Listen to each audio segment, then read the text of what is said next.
Muito bem, vamos lá para a nossa live. Gente, vamos esperar só um minutinho, porque assim, o Instagram, né? Estou gravando essa live no Instagram e no Facebook, tá? Aqui, né? Estou com duas câmeras aqui e vamos aguardar um pouquinho para que o Instagram e o Facebook avisem nossos seguidores.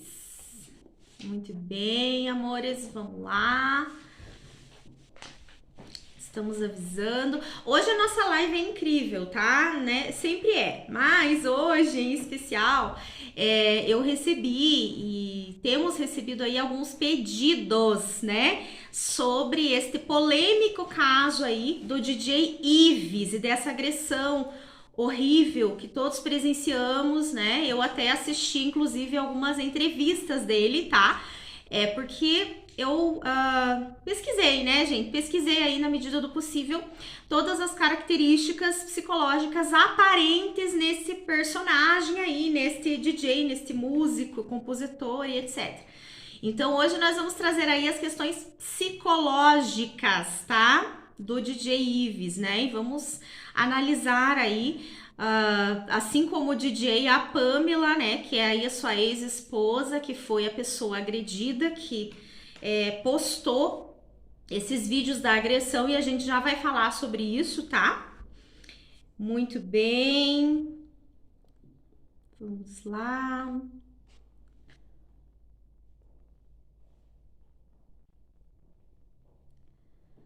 Bora lá, né, gente? Vamos iniciar aqui, tá? Aqui eu tô, gente, ó, esta câmera aqui, Facebook, esta aqui, Instagram, né?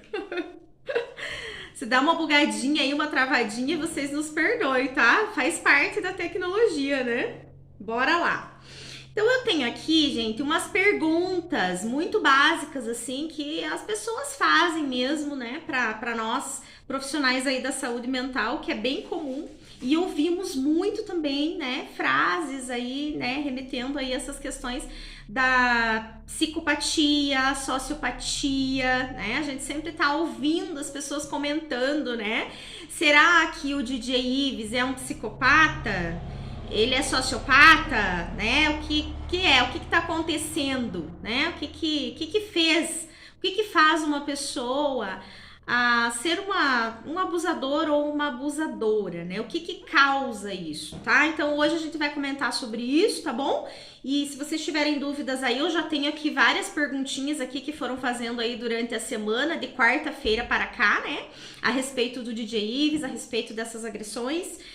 A respeito também da posição da vítima e do posicionamento dos familiares aí, das pessoas que acompanharam essa violência e não denunciaram, tá? Então hoje, né, vamos esclarecer aí, se possível, né, quase todas as dúvidas aí mais gerais que nos foi perguntado durante essa semana, tá, gente? Então às vezes eu olho um pouquinho aqui, às vezes um pouquinho aqui, tá? Porque a gente tá nos dois canais, né, Instagram e Facebook. Muito bem, então a primeira pergunta, né, que fizeram aí pra nós, inclusive foi minha secretária linda que tá aqui, né, nos bastidores ajudando, depois eu vou mostrar ela pra vocês, tá, gente? A Taine, né, meu braço direito aqui agora que tá, né, comigo aqui. Muito bem, quem agride é um psicopata? Né? Primeiro, deixa eu esclarecer para vocês o que é esse termo, tá? Esse termo psicopata e sociopata, ele não é um termo científico, tá? Ele não é, né? O nome desse transtorno, né? Que seria aí uma alteração das emoções, uma alteração de comportamento social, falta de empatia, né? Que são alguns dos sintomas muito conhecidos aí, se chama transtorno, né, de personalidade antissocial. Então, esse termo psicopata, ele foi criado aí em 1941 por um escritor, né, e ele se difundiu quase como um apelido, né, um nome não científico do termo, tá? Mas agora vamos lá, né? Vocês querem saber se de fato o DJ Ives ele tem essas características? Gente, ele não tem, tá? Ele não tem essa característica aí da psicopatia, né? Porque, né, se esse termo, né, aí a psicopatia, o psicopata, ele é uma pessoa que tem uma diferença aqui no lobo frontal, né? Isso já foi comprovado, né? Em algumas ressonâncias, e o psicopata, né, mesmo, ou ele sofreu uma lesão nesse lobo frontal, ou ele, quando criança, né, sofreu algum tipo de trauma, tá? Que fez com que essa massa branca dele fosse hiperestimulada, né? Aí estão algumas teorias aí da neuro, tá? Eu não vou me aprofundar nisso.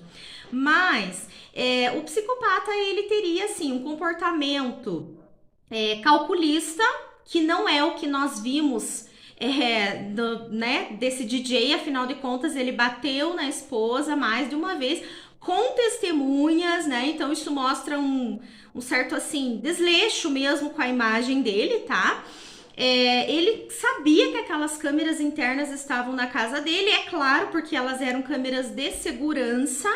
Então, eu não vejo, né, como um ato planejado, pensado, organizado, né, como seria aí o esperado, né, para quem pudesse ter aí esses traços da psicopatia, né, vamos usar aqui o termo conhecido, né, por todos, tá?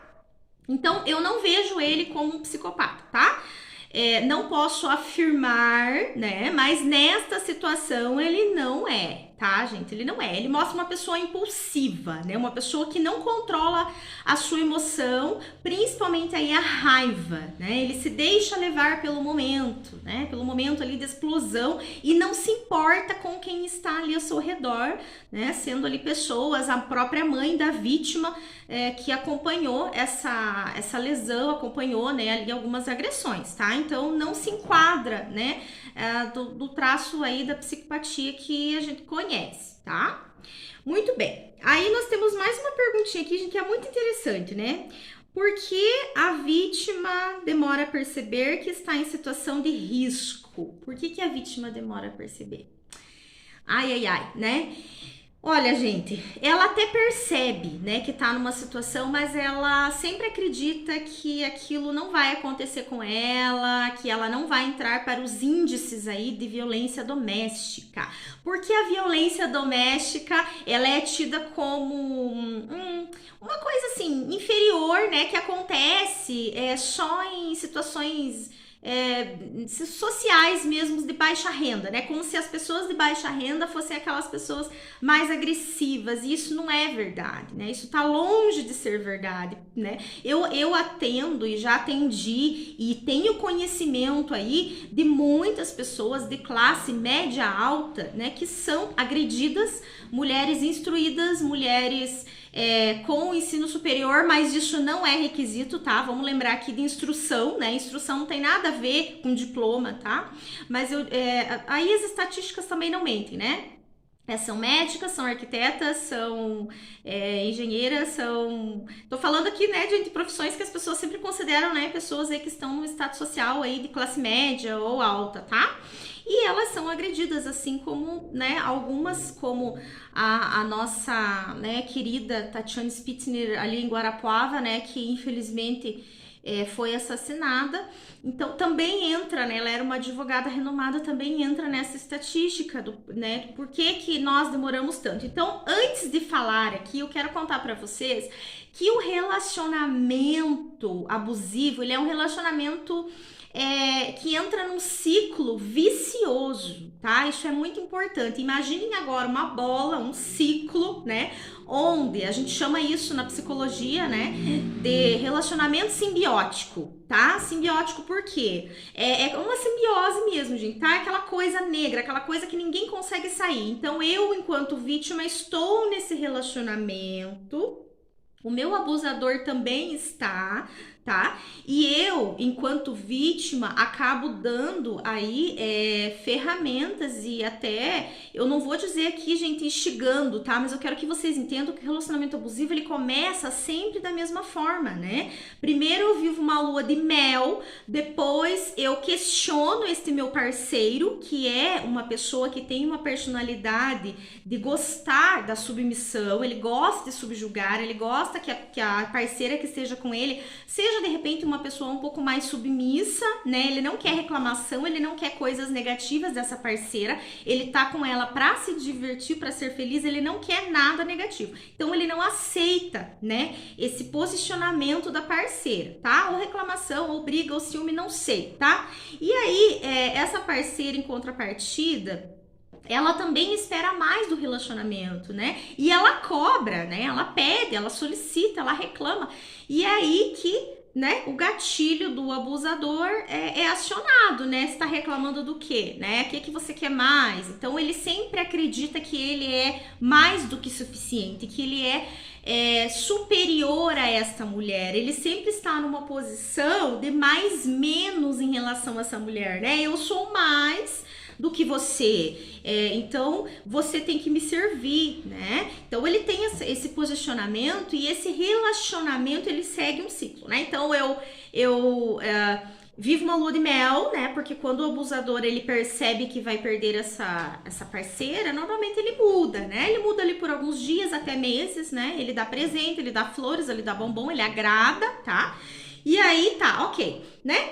Aí eu cobro alguma coisa, brigo já, a lua de mel acaba, né? E aí volta, lua de mel, agressão, lua de mel, agressão, só que isso vai aumentando, né? Então, o que começa com uma agressão psicológica, ou emocional, ou patrimonial, né? Ou social, tá? O que começa com esse tipo de agressão, que seria o quê? Quebrar as coisas da vítima, quebrar um celular, rasgar uma blusa, jogar uma peça de roupa fora dela que ele não gostou, humilhar, né? Afastar da família, tá? São passos aí que esse abusador dá e que a vítima, até que se chegue numa agressão física, ela demora a perceber, tá? E quando chega numa agressão física, o posicionamento de todo abusador é o mesmo, né? A culpa é sua, você me causou isso, olha o que você fez, né? Você me provocou. Olha o que você me fez fazer. É isso, gente, essa frase eu já ouvi muito. Aqui agora, enquanto mulher que já sofreu abuso num primeiro casamento, tá? Eu fui ali por 15 anos, né? As pessoas ficam chocadas quando eu falo que eu fui casada 15 anos com um abusador. Então eu sei por vivência, tá? E eu era uma pessoa instruída, mas que vivi nesse ciclo aí por muito tempo, né? Acreditando que estava vivendo quase que um conto de fadas, que só não era melhor porque eu estragava tudo, porque eu provocava, porque eu dizia não para esta pessoa, porque eu realmente despertava a ira desta pessoa. Então a culpada era sempre eu, tá? E eu conheço outras mulheres também e pessoas até, né? Da minha convivência aí que passaram por situações muito parecidas, tá? E é lamentável, tá bom? Então o DJ Ives, ele né, tem as características de um abusador, tá? Mas a gente não tá aqui para julgar, eu não estou aqui julgando o DJ, não estou julgando também a vítima, tá? Eu quero deixar isso muito claro. Aqui nós estamos analisando as questões psicológicas, tá? Era um relacionamento que já foi conturbado, isso já foi mostrado, é claro, porque para chegar, né, numa situação dessas, o relacionamento nunca é um relacionamento pleno, tá bom? Muito bem. Aí eu não vou responder tudo agora, tá? Tenho mais uma perguntinha aqui, vamos lá, né? Deixa eu comentar com vocês aqui que algumas dessas perguntas aqui que a gente recebeu aí durante essa semana com a Taine, são perguntas que alguns homens, meninos, né, rapazes fizeram. Eu achei muito legal, porque isso mostra o quanto que os rapazes, né, os meninos, eles também não sabem, eles também podem estar sofrendo aí num relacionamento tóxico, um relacionamento ruim, e não percebem, tá? Então a gente precisa, né, avaliar isso. Eu tô recebendo uma chamada aqui, gente. Eu tô tentando entender aqui, mas eu não sei se alguém pedindo para participar, mas vão deixando suas perguntinhas aí, tá, amores? E aí eu vou respondendo vocês, tá? A Taine vai olhando ali, se surgir alguma pergunta, ela me passa, tá bom? Podem perguntar, tá? Então vamos lá, né? Eu não estou com o celular aqui muito próximo, tá, gente? Ele tá no tripé e tá, né? Então eu vou deixar para que ela nos ajude aqui na organização, ok? Muito bem, então vamos lá, né? Como posso identificar se meu relacionamento é abusivo? É simples, meu amor. É fácil falar, né? Mas não é tão fácil fazer. Eu demorei muito para perceber. Então, como perceber, né, se é abusivo? Simples. Se você não está feliz, se você passa uma boa parte do tempo aí preocupado com o que o seu parceiro, sua parceira está fazendo, se você já não respeita mais a sua opinião e você segue aí o que o seu parceiro decidiu para você, tá? Se você tem crises de ciúme ou essa pessoa tem crise de ciúmes aí, se você está se afastando da sua família e dos seus amigos por conta desse relacionamento, de certa forma você sentiu que está se afastando, tá? E você pensa que está se afastando porque você quer, mas não é. É porque você sentiu que cada vez que você, por exemplo, visitava uma amiga, o seu parceiro ficava chateado, ele ficava de birra, ele ficava quieto. Isso também é uma forma de abuso, de manipulação, quer dizer que ele quer que você se afaste das pessoas que você ama, percebe? Então, se você mudou sua rotina em nome de outra pessoa, tá errado. Tá errado. Você está sim vivendo, iniciando aí um processo de relacionamento abusivo, tóxico, tá? Então presta atenção, os sinais eles são sutis, mas eles estão aí presentes, tá? Muito bem. E aí, se não ficar claro, vão perguntando lá, tá? Um agressor nunca vai mudar? Difícil, né, gente? Nós da psicologia, eu, enquanto profissional da psicologia, eu acredito que qualquer ser humano pode melhorar, pode mudar, pode evoluir, tá? O abusador que foi abusador comigo, porque eu também me permiti ser abusado, isso é importante frisar, tá? Eu também alimentei esse abusador, eu alimentei os comportamentos dele, porque toda vez que eu cedi e não impus a minha opinião e permiti e perdoei as agressões, eu alimentei a continuação desse relacionamento simbiótico, tá? Isso é importante frisar, tá bom? Então é um alimentando a doença do outro, porque a vítima também está doente. Então ela é alimentada também dessa forma no momento em que ele vira príncipe e no momento em que ele vira monstro, ela se apavora, ela quer deixar essa relação, mas de repente ele vira príncipe de novo, né? Aí ela começa a pensar nas questões financeiras, quem tem filho, quem tem família, a questão social, a igreja, não sei, né, gente? São inúmeros fatores que fazem com que a vítima permaneça nesse relacionamento, tá? Então, são inúmeros fatores. Então, eu não acredito que ninguém possa mudar. Porém, deixa eu fazer um adendo aqui, muitas pessoas não procuram, dificilmente um abusador procura ajuda, tá? Ele procura às vezes quando ele tem uma determinação judicial, né? Aí quando o juiz obriga, ele procura, tá? Quando ele já tá com uma medida protetiva, quando ele já tá, né, numa situação ali que ele é obrigado realmente, tá? Mas normalmente eles não procuram, até porque eles têm características narcisistas. Deixa eu frisar aqui também. Não estou dizendo que todo abusador tem um transtorno narcisista. Estou dizendo que, né, ele tem características, que é aquela característica mais egoísta, ele quer, né, realmente ter mais atenção, ser tratado como um rei. E o rei, ele quer o quê? Ele quer uma rainha. Eu até fiz um texto ali no Dia da Mulher, né, sobre isso, que eu não quero ser uma princesa, eu não sou uma princesa, eu não quero viver de acordo com o que uma outra pessoa quer, né? Eu quero viver de acordo com os meus princípios, que eu acredito que são corretos, tá? E que são bons para mim. Então, a princesa, ela deve ser submissa, tá? Toda pessoa, né, que não for submissa o suficiente para esse abusador, né, não vai ser o suficiente, tá? E mesmo às vezes sendo extremamente submissa a essa mulher, né? Vou falar aqui mulher porque a maioria aí são mulheres, as vítimas, a maioria são mulheres, tá? Não que não existam homens, existem homens sim que são abusados, tá? Que sofrem esse tipo de abuso no relacionamento, né? Que inclusive apanham das parceiras, tá? Mas, né, as mulheres ainda são a maioria, gente, tá? As estatísticas aí apontam, né, como a maioria sendo mulheres, né, que sofrem aí esse tipo de abuso físico, principalmente, tá bom? Muito bem, então eu acredito em cura para todos, tá? Desde que procure psicoterapia, procure ajuda. Vamos lá, né? Mais uma perguntinha. Abuso e agressão são apenas físicos? Essa pergunta eu já respondi, né? Não são físicos, né? Só, né? É psicológico, é abuso psicológico, né? Aquele que eu realmente manipulo a vítima. O que é manipular, né? Manipular é fazer com que as coisas aconteçam de acordo com o que eu quero, com o que eu acho correto, tá? Isso é manipulação.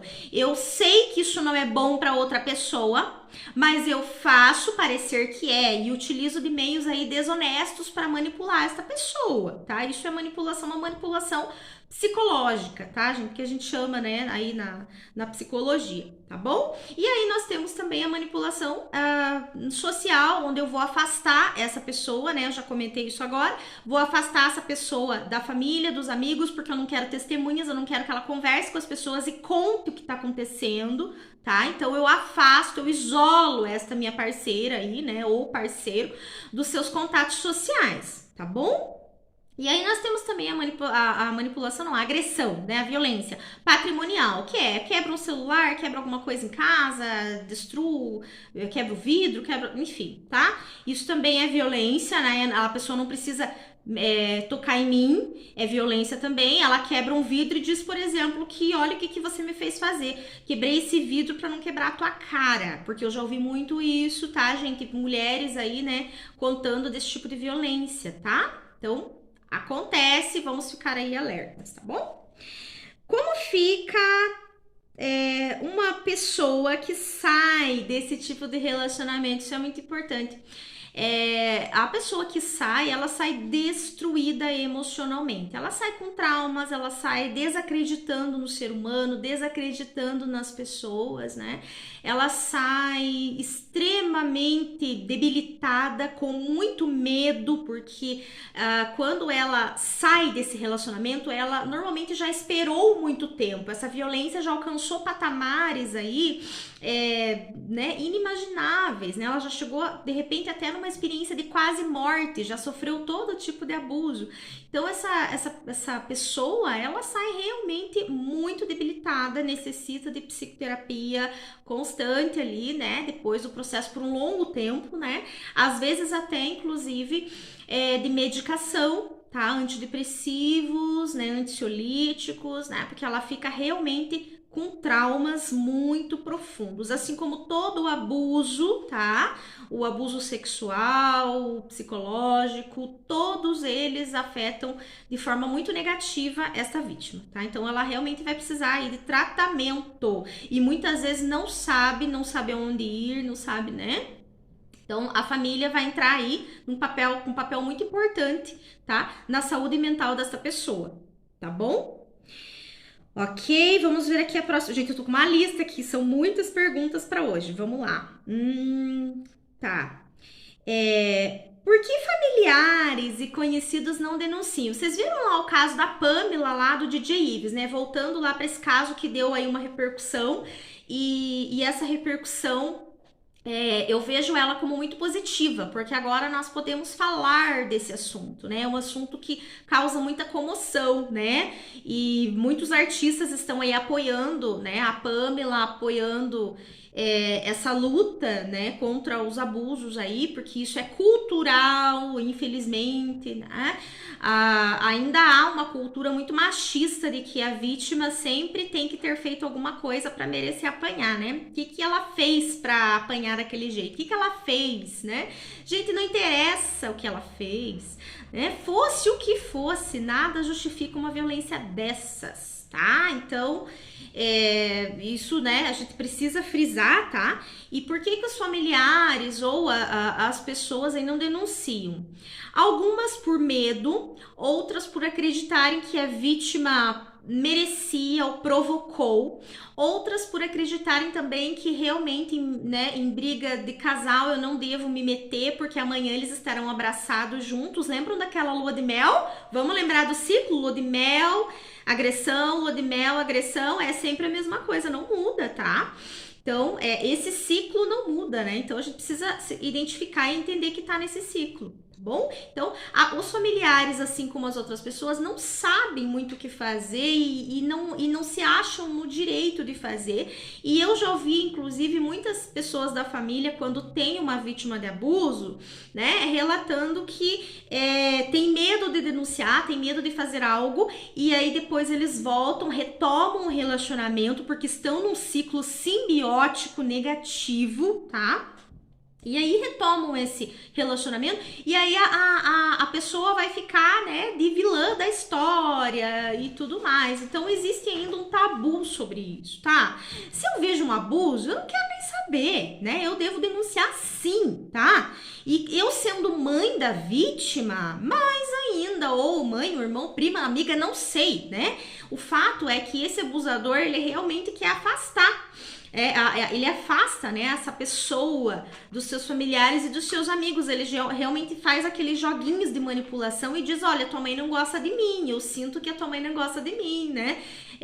Enfim, aí ele faz esses joguinhos aí e a pessoa acaba, né, comprando isso e acreditando, mas eu penso que a nossa consciência tem que estar tranquila, tem que estar limpinha, tem que estar, né, gente, assim, você tem que estar super bem com você, então não se sinta culpada ou culpado, tá, por denunciar, denuncie, e se é sua filha, ou se é sua irmã, ou se não interessa, se é sua prima, seu primo, você tem todo o direito de visitar, tá? E aí, se esse abusador não vai poder proibir você, e se proibir você de visitar o seu familiar, é mais um indício de que essa pessoa está realmente sofrendo um abuso grave, tá bom? Então não tenha medo, não fique com esses, com esse tipo de preconceito mesmo, tá bom? Eu sei que não é fácil, e às vezes a pessoa, a vítima, vai demorar muito para sair desse relacionamento, então, de fato, você pode até ficar realmente com essa posição aí de vilã da história, tá? Mas a vítima, no fundo, ela sabe que não tá vivendo um conto de fadas.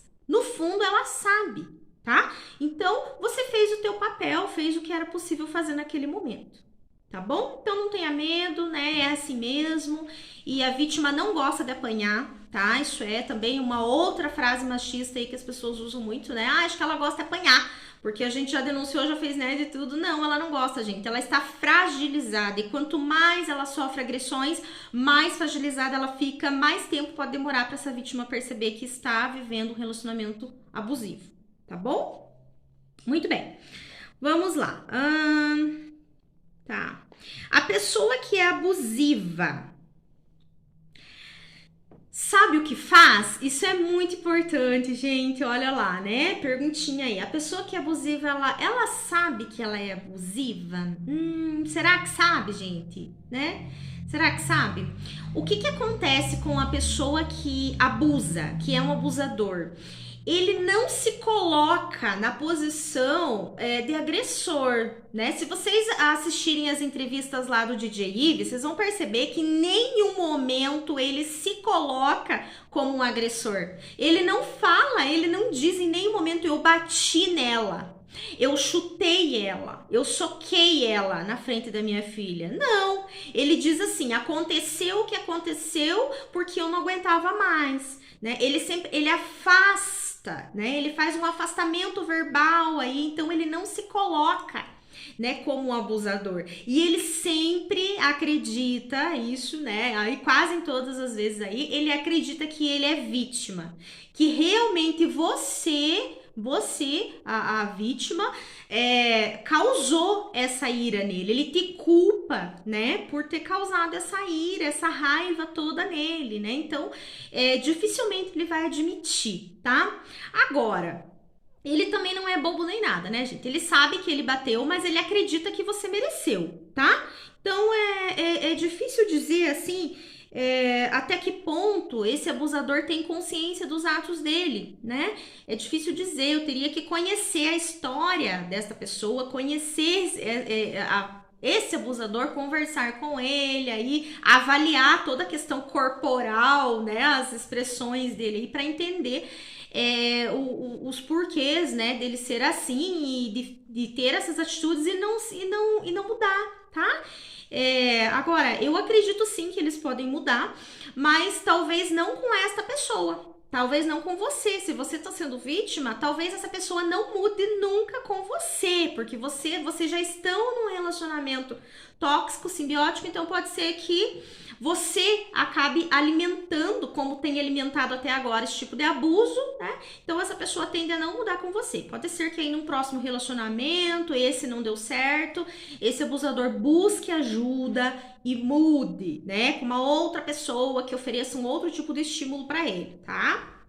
Aí também é uma questão, né, que teria que ser avaliada individualmente, tá bom? Muito bem, né? Aqui uma outra perguntinha. O que fazer quando se conhece ou se é uma vítima do relacionamento abusivo? Se você conhece, né? Se você... né? O que fazer, né, gente? É pular fora. Pula fora enquanto dá tempo, tá? Mas assim, não é fácil falar, tá? Pra você sair de um relacionamento desses, tóxico, horroroso, você vai precisar estar em acompanhamento psicológico porque você não consegue sair sozinha, é muito difícil. Você só sai sozinha de um relacionamento desse sem acompanhamento psicológico quando você quase morrer de repente, né? Quando essa pessoa quase te matar e você perceber que realmente ela vai te matar numa próxima, né? Numa próxima briga. Então, para que não chegue nesse extremo, você precisa de acompanhamento psicológico. O relacionamento abusivo, ele é um vício. Isso é importante frisar. Deixa eu falar aqui para vocês. Vício. Gravem essa palavra. Ele é um vício. Eu me vicio nesse relacionamento porque eu acredito que as coisas vão melhorar. Eu, como vítima, acredito. O abusador, ele quer que eu seja submissa, então ele não quer me perder, ele não quer perder esse relacionamento, tá? Então é um vício pra mim, é um vício pra ele. Alguém precisa quebrar esse ciclo. Alguém precisa quebrar. Mas sozinho é quase assim, gente. É muito difícil. É quando chega num caso extremo, como chegou do DJ aí, né? Agora todo mundo sabe, ele foi preso, aconteceu toda essa situação. Então agora, né, provavelmente eles não retomarão mais esse relacionamento. Mas olha tudo que precisou acontecer, tá? Então, para que não chegue nesse ponto, né, é interessante entender que se eu quero sair de um relacionamento desse, eu percebi que estou num relacionamento abusivo, primeiro, procura ajuda psicológica, tá? Para que você tenha um suporte, de fato, e você não fique naquele ciclo ir de volta, ir de volta, ir de volta, porque cada vez que você volta para esse relacionamento, ele volta pior. Isso é fato. Ele não retoma de onde ele parou, ele volta pior, tá? Então, a tendência é sempre piorar, tá bom? Então, vai lá, né, procura ajuda e entenda que é um vício. Tem que bloquear na rede social, tem que cortar todos os contatos. Dani, mas eu tenho filho, como é que eu faço? Minha filha vai na justiça e pede, né, para que a tua advogada ou teu advogado entre em contato com esse parceiro e corte todos os laços possíveis. Não ande sozinha, vai morar com alguém da sua família, né? Eu, quando me vi nessa situação, só consegui, né, realmente me proteger e conseguir romper com esse ciclo, que eu também era responsável por ele, porque eu alimentava esse ciclo também, tá? É 50-50, né? Tá? Então, eu não me coloco aqui de coitadinha, é 50-50, 50% dele, 50% meu. Eu também alimentava esse ciclo, tá bom? Então, eu chamei a minha mãe pra morar comigo, né? Foi a forma que eu encontrei ali de me sentir mais segura e até pra eu não voltar pra aquele vício, porque é realmente um vício, tá, gente? Eu quero ter a vida de princesa, mas aí eu fico investindo aí no príncipe errado, né? Que o príncipe, na verdade, é sapo. E aí eu invisto nele, acreditando que ele vai se transformar e ele não vai. A tendência é piorar mesmo, tá? Então, vamos lá, né? Próxima perguntinha. Como lidar com a manipulação e manipuladores, né? Fazendo psicoterapia. Quer entender se está sendo manipulada? Me segue lá, assista os meus vídeos. Eu tenho alguns ali que eu falo sobre relacionamento. e perceba se você está mudando de opinião, né? Se você está aí, vou dar um exemplo bem simples para você. Vamos dizer aqui, ó, esse livro aqui, né? Esse livro aqui, o meu DSM, tá? Que eu uso muito aqui, né? Esse aqui é o meu de cabeceira aqui, tá? É o nosso manual aí dos psicólogos, né? Eu diria que ele é, sei lá, né? Eu tô vendo azul aqui, gente, tá? Às vezes eu confundo azul com roxo, tá bom? Azul, tá? Eu digo que é azul. Aí o meu manipulador diz pra mim, não, Dani, esse livro ele é vermelho, né? E aí eu começo a mudar de opinião porque ele começa a me convencer. E eu sei que é azul, mas eu começo também a acreditar que o que eu tô vendo, que o que eu sei não é tão real assim, não sei, né? Então, presta atenção, a manipulação psicológica, ela é sutil no começo, mas você consegue perceber, tá? Você consegue perceber, corra para psicoterapia, corra se informar, comece a perceber se você tá só fazendo as vontades da outra pessoa, né? E aí você vai saber que tá sendo manipulado ou manipulada, tá bom? Muito bem. Por que a sociedade ainda vê como se fosse culpa da vítima? Aí é cultural, né, gente? Porque é aquela coisa que eu já falei, né? A pessoa acredita que, bom, se ela apanhou é porque ela fez alguma coisa para merecer. Aí nós estamos num conceito cultural de punição. A pessoa que apanha fez alguma coisa ela fez. Tá, gente? Mas vamos voltar, né? Vamos voltar, porque agora já estamos no século XXI, pelo amor de Deus. Então, nenhuma violência justificada, tá? Nenhuma violência justificada, né? Quando o DJ Ives diz assim, eu não aguentava mais, eu fiz de tudo. Gente, o que ele fez? Ele poderia ter simplesmente mandado esta moça para a cidade dela, com a filha, né? E pago pensão, visitado quando precisasse, né? Ou ele tem muito dinheiro, ele poderia ter alugado um outro espaço para ela e mandando ela morar sozinha, né? E aí dar todo o suporte para a filha. Então esse negócio eu fiz de tudo, não aguentava mais, não cola, não convence, tá? Acho que não convence nem a nós psicólogos, nem a ninguém. Eu acho que ninguém acreditou nessa conversinha mole, né, dele aí, tá bom? E a vítima, ela vai tentar se defender da forma que der. Então, com certeza, ela também algumas vezes o agrediu ou tentou se defender, ou não sei se ela começou primeiro ou não, mas o fato é que pela força, né, não é equilibrado uma briga entre um homem e uma mulher. Então, independente aí se ela começou essa briga ou não, isso não é justificativo, tá? Isso é cultural, vem da sociedade, né, uma sociedade aí um tanto machista, né, gente, aí que acredita que não obedeceu tem que ser punido, né? Essa questão aí da punição mesmo, pais fazem isso, né? Às vezes acho que surrando o filho vai trazer grandes benefícios, e eu já falei também em vídeos aí que de repente eu até consigo algum benefício, né, surrando meu filho, mas as consequências mais tarde vão ser um pouquinho mais catastróficas do que o benefício, tá? Então, isso é uma coisa a ser pensada. Agora, quando se trata aí de um relacionamento, isso não é justificável de jeito nenhum, tá bom? Vamos ver aqui, mais uma perguntinha. Tá. O que acontece com o psicológico de ambos os lados, né? Até vou marcar aqui para não me perder, gente, tá? O que acontece com o psicológico de ambos os lados, com uma relação desse tipo, né, gente? Acontece o que a gente tá vendo aí, né? Pessoas se odiando, né? Se difamando, porque aí ele difama ela também difama ele, né? E aí as pessoas ficam, né? A relação fica muito complicada.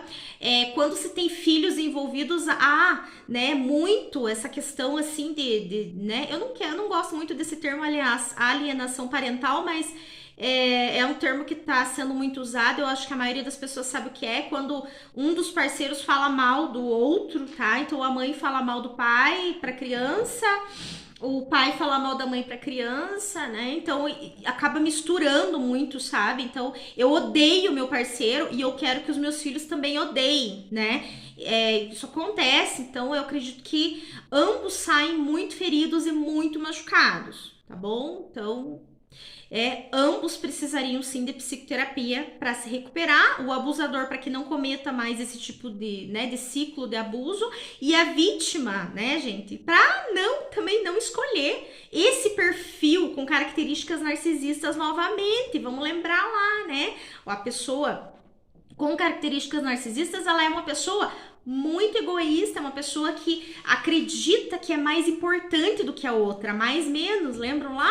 Então ela realmente ela se dá muito mais importância, ela acredita que a opinião dela tem muito mais valor, que tudo nela é melhor. Então ela tá numa posição existencial aí muito ruim, né, para quem convive com ela, tá? Ela tá sempre aqui, né, e a pessoa tá aqui, tá? Isso é importante, né, localizar, identificar isso, tá? Então, se você tá sendo sempre desqualificada no seu relacionamento, tudo que você faz nunca tá bom o suficiente, você nunca é bonita o suficiente, você nunca faz nada certo o suficiente, toma cuidado, tá? Toma cuidado porque o seu relacionamento não está sendo saudável, isso é perceptível. Se você tá ficando mais triste do que feliz, se você tá se sentindo humilhada, se você tá se sentindo menos do que a outra pessoa, é porque teu relacionamento não é um relacionamento saudável, tá bom? E aí, se você conviver com pessoas narcisistas ou com características narcisistas, o seu futuro, ele é incerto, né? Ele é um futuro, assim, que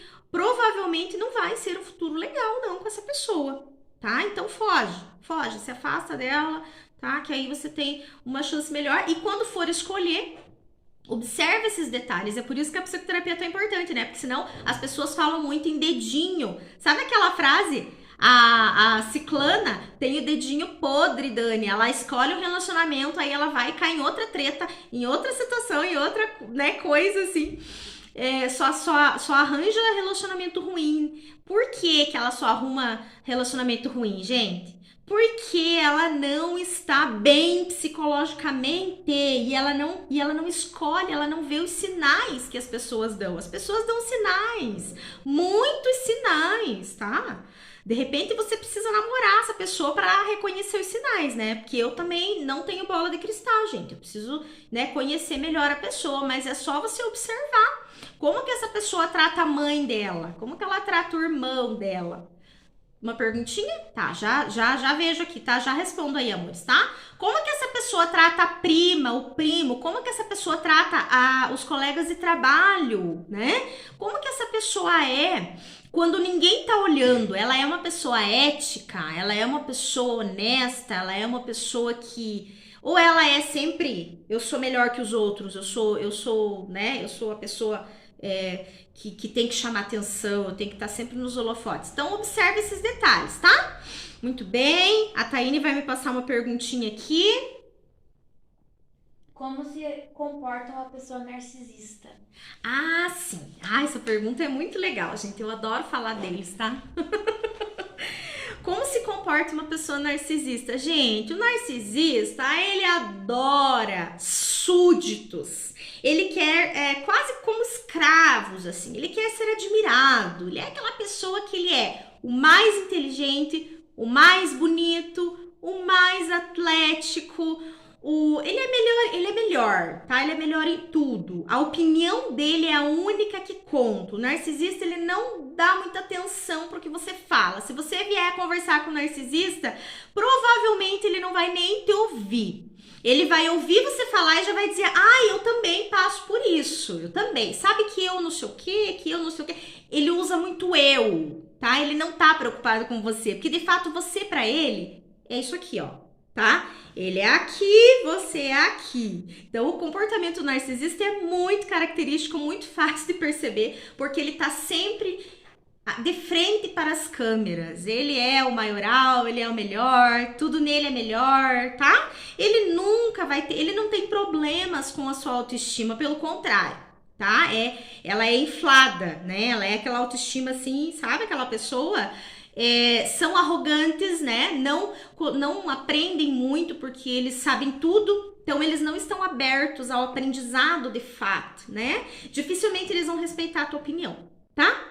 Então é fácil de perceber, né? É fácil também de você ficar longe aí, tá? Esses dias eu escutei o Rafael no Instagram, Rafael é psicólogo no Instagram, essa frase é dele, tá, gente? Então ele falou assim, uma pessoa perguntou lá pra ele, né? Como conviver com uma pessoa narcisista. E ele disse uma frase que eu vou concordar aqui com ele. Foge. A não ser que seja filho, ou seja mãe, parente, sai fora. fica longe, tá? Porque essas pessoas precisam, né, buscar ajuda e serem um pouquinho melhores, um pouco mais humildes, né, e conseguir ter empatia. Eles não têm empatia com o outro, tá? Eles têm empatia só consigo mesmo, tá bom? Então, eles gostam de súditos e você vai ser mais um súdito na vida desse narcisista. Mais alguma pergunta, Taine? Não? Então tá, então vamos lá. Seguindo aqui as perguntas que nós temos aí durante a semana. Existe uma maneira de salvar um relacionamento assim? Estamos quase encerrando nosso tempo aqui, né, gente?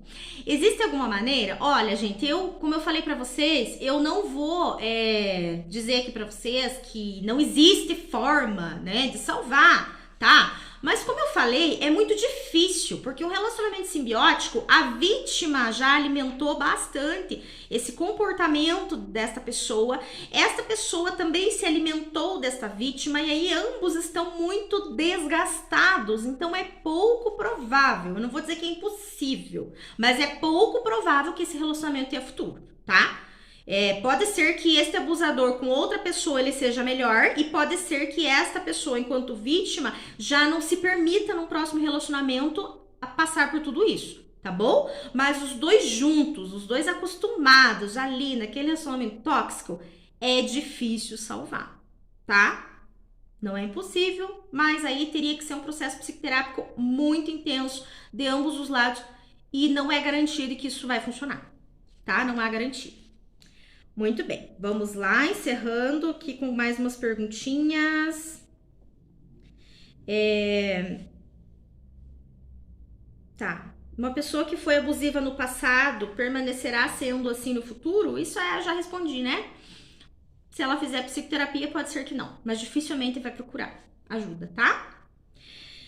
Apenas homens são abusivos? Também já respondi essa, né? Não. Existem muitas mulheres extremamente abusivas. Isso não é questão de gênero, mas as estatísticas estão aí, né, apontando a sua maioria, que em sua maioria são homens mesmo que são abusadores, até pela educação que eles recebem, aquela educação machista de que o homem pode, né, aí tem mais liberdade, pode mais coisas e a mulher tem que ser mais submissa. Então ainda existe isso, tá, gente? Então eu acredito que isso também está linkado com essa questão aí do aumento de homens. E também porque homem não denuncia, né? Homem quando sofre abuso, dificilmente ele vai denunciar, porque aí ele tá demonstrando de repente, não sei, pra ele ali uma fraqueza, né, e tal. Então também tem essa questão aí que os homens não denunciam, tá bom? Mas com certeza ainda, mesmo assim, em sua maioria aí as mulheres são as maiores vítimas, tá? Comportamentos desse nível são decorrentes de doenças? Às vezes sim, o transtorno narcisista é um deles. Eu até separei aqui, ó, só para que vocês tenham aí, quem quiser pesquisar, né, gente? Olha aqui, ó, no nosso DSM aqui, né, ele tem até um CID, tá? Transtorno de personalidade narcisista, tá? No CID lá, F60, né, ponto 81, tá bom? Então, pode, tá? Pode, mas a maioria não é, tá? A maioria tem características pela educação que teve, de repente a mãe mimou demais, o pai mimou demais, criança mimada não sabe ouvir não, e aí essa pessoa que não aprendeu a ouvir não e não aprendeu a lidar com suas frustrações, desconta essas frustrações com violência na sua parceira, tá? Nos filhos, enfim, em outras pessoas aí que estão próximas, tá? Pode ter muita relação, sim. Normalmente tem com a educação que essa pessoa teve, tá bom? Então, o caso de Ives, como eu falei, eu não posso afirmar, porque eu não sei a educação que ele teve, mas o fato é que ele não sabe lidar com as frustrações, né? Ele não estava preparado para a gravidez, ele não estava preparado para se casar, isso ficou muito claro, né? E aí ele não soube lidar com isso, né, gente? E descontou aí na parceira toda a frustração, toda a raiva dela estar atrapalhando ali a vida dele, né? A carreira e tudo mais. Tá bom? Então, deixa eu ver aqui que o Instagram já nos derruba aqui. Não, ainda tem um tempinho. Vamos lá. Esses tipos de casos ocorrem em nossa cidade? Aqui é uma pergunta aqui, né, de uns meninos aqui, tá? Se sim, né? Por que há tantos casos, né? E por que não há tantos comentários ou divulgação sobre? Acontece muito na nossa cidade, em todas as cidades acontece, pequenas e grandes e médias, né? Isso, né, não é por ser cidade de interior, acontece mais ou menos, tá, gente? A proporção é enorme, né? Não é comentado porque já se tornou quase que banal, né? É toda hora uma pessoa, uma mulher, né, normalmente agredida. E isso se tornou tão comum que as pessoas já não dão muita atenção, né? Quando na verdade agora precisamos falar, sim. E aproveitando esse caso do DJ Ives, que foi um caso que chamou muita atenção da mídia, só chamou a atenção e ele só foi preso porque ele deixou marcas nela. Mas vamos lembrar que não é todo abusador que deixa marca, né? Ele deixou marcas e teve vídeos comprovando essa agressão. Se não tivesse, ele estaria solto, não ia dar em nada, né? Provavelmente essa vítima ia ser desqualificada, como é o que acontece, tá? O abusador nega e todo mundo, né, acha, né, acredita no que acha mais fácil, tá? E aí, né, fica aqui que foi só uma situação de vingança e é o que acontece na maioria dos casos, tá? Então, assim como na nossa cidade acontece em outras também. Eu, enquanto vítima, já fui muito desqualificada pelo fato de estar sempre retomando o relacionamento, sempre voltando, né, com o meu antigo abusador ali. Como eu sempre voltava, as pessoas acreditavam que, sei lá, que eu gostava, não sei, né, não sei. Mas eu ouço muito isso. Então, a vítima não gosta. É bom que vocês saibam disso, tá? Eu não gostava, ninguém gosta. Tá? Ninguém gosta. Só não consegue sair porque não tá bem emocionalmente falando e não está bem de saúde mental, porque aí já afetou tudo, né, gente? Aí já afetou tudo, tá? Não consegue mesmo sair sozinho, tá? Precisa de ajuda. Muito bem. Tá. Quem foi abusado pode vir a ser um abusador, né? Quem foi abusado pode vir a ser um abusador? Pode, mas não é regra, gente, tá? Não é regra, tá?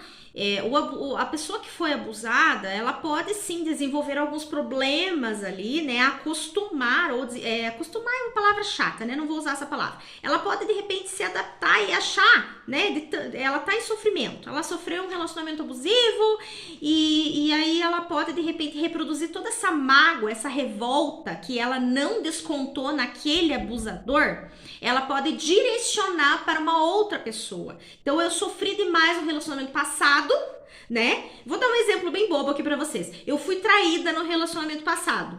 Agora, nesse próximo relacionamento, eu vou trair, tá? Eu vou me vingar daquele nesse. Mas isso não é uma atitude, assim, consciente da pessoa. Ela não faz pensando o que vai fazer. Ela só sente, né? E vai fazendo as coisas aí, tá? Então, o abusador, ele pode, né?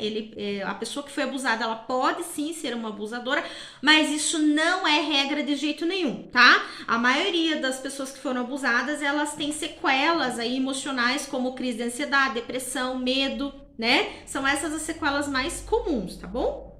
Não é necessariamente aí que ela vai se tornar uma abusadora porque ela foi abusada, tá bom? Mas pode acontecer, né? Como tudo na saúde mental aí pode acontecer. Como pode ser resumido aí o perfil psicológico do DJ Ives? Eu não posso afirmar e colocar ele numa caixinha, tá? Mas uma das características dele que ficou claro pra mim, né, com todas as entrevistas que eu vi, é que ele tem características narcisistas, gente. Ele se sente assim muito inteligente, ele se sente assim uma estrela, ele acha que ele é o cara e que aquela moça, né, a Pamela, não estava à altura dele, né? Ela não era inteligente, ela não era tão bonita, ela não estava na altura dele. Isso ficou muito nítido também nas entrevistas que ele deu. Teve uma entrevista que ele deu lá no Rodrigo Faro, num programa que eu assisti para entender um pouco melhor, né, esse comportamento dele, do porquê que ele tratava tão mal esta namorada, esta esposa, né? E ficou muito claro, assim, que ele acredita que ele estava fazendo um favor para ela, né? Agora, eu não sei como é a história dele, como ele foi criado, como que ele foi educado, tá? Mas os narcisistas costumam ser crianças muito mimadas, tá? Costumam ser crianças muito mimadas. Eles tiveram o ego deles muito inflado pela família, tá? O melhor em tudo, né? É uma pessoa competitiva, que ele sempre tem que ser em primeiro lugar mesmo, tá? E essa não é uma característica ruim, gente, mas vamos lembrar da falta de empatia, tá? Ele não tem empatia com o outro. O que é empatia? Todo mundo fala, né? E ninguém explica o que é. Empatia é eu conseguir me colocar no lugar do outro, entender o sofrimento do outro. Tá? Então esse narcisista não consegue se colocar no lugar do outro, ele não tem essa empatia, ele só pensa nele e ele gosta de admiradores. Ele gosta que as pessoas o elogiem, que as pessoas mostrem o quanto ele é superior, o quanto ele é bom, tá? Então é importante frisar isso, tá? E se você... essas características do DJ Ives ficaram muito claras, assim, ali nas entrevistas e da forma como ele se reportava à esposa, né? Nas entrevistas, ele não falava com amor, né? Inclusive, às vezes, ele fazia umas expressões faciais ali de nojo quando falava dela. Isso era muito nítido. Então, realmente, ele tinha, né? A tinha aí como uma pessoa muito inferior a ele, tá? Então, essas características narcisistas dele ficaram muito claras, inclusive por não se importar, né, das pessoas estarem ali assistindo aquela cena de violência, né? A mãe da vítima, por exemplo, ele não se importou, porque ele via ela como também inferior, né? Ela tava ali como mãe, né? Ela é mãe da mulher que é inferior, então ela também é inferior, né? Então a posição desse narcisismo dele ficou muito clara, tá? Eu não posso afirmar que ele tem esse transtorno, mas ele com certeza tem características ali muito importantes a ser observadas, tá? Muito bem, eu acho que o nosso tempo aqui já estourou. Tem mais alguma coisa, Taine?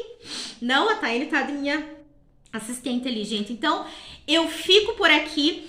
Amanhã, se você não me segue no Instagram, aqui, por favor, tá? Me siga lá. Eu sempre tô, né, colocando stories e coisas aí diferentes, né? E sempre, claro, falando aí da ansiedade, dos temas aí que estão em alta, tá bom?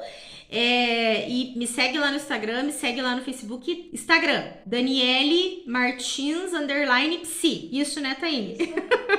Aí, eu tenho um canal também no YouTube, tá? Daniele Martins, psicóloga, né? E se você também não acompanha meu canal, pode correr lá e acompanhar, se você se sentir à vontade. Fico muito feliz, eu agradeço, tá? Tô sempre aqui postando conteúdos novos, conteúdo importante aí pra vocês, tá bom? E amanhã eu tenho uma entrevista na Rádio Pioneira, né? No programa Mulher em Destaque, tá? Aí, falando também aí sobre essas questões psicológicas, né? Dos abusos, dos relacionamentos tóxicos, tá? Então, eu espero vocês lá, quem é da cidade de Pinhão, claro, né?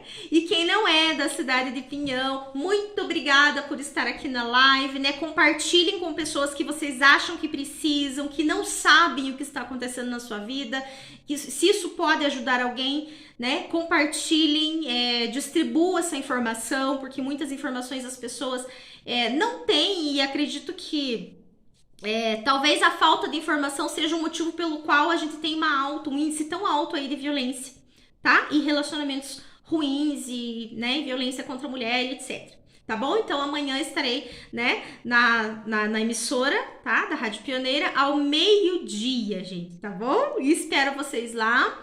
Semana que vem aí a nossa live do suicídio, ok? Caso tenham dúvida, dá pra deixar lá que eu tô olhando sempre. Ah, tá. Gente, ó, só mais um recadinho. Caso tenham mais dúvidas aí, queiram perguntar mais algumas coisas, umas curiosidades, inclusive sobre outras áreas da psicologia, a Taine tá anotando tudo, tá? Ela, olha só, gente, aqui foi tudo ela que anotou, ó. Todas essas perguntinhas aí durante a semana, tá bom? Então, ela tá registrando aí pra nós e eu vou respondendo pra vocês nos vídeos. Tá bom, amores? Beijos agora de verdade. Até a próxima. Vamos desligar aqui. Aqui.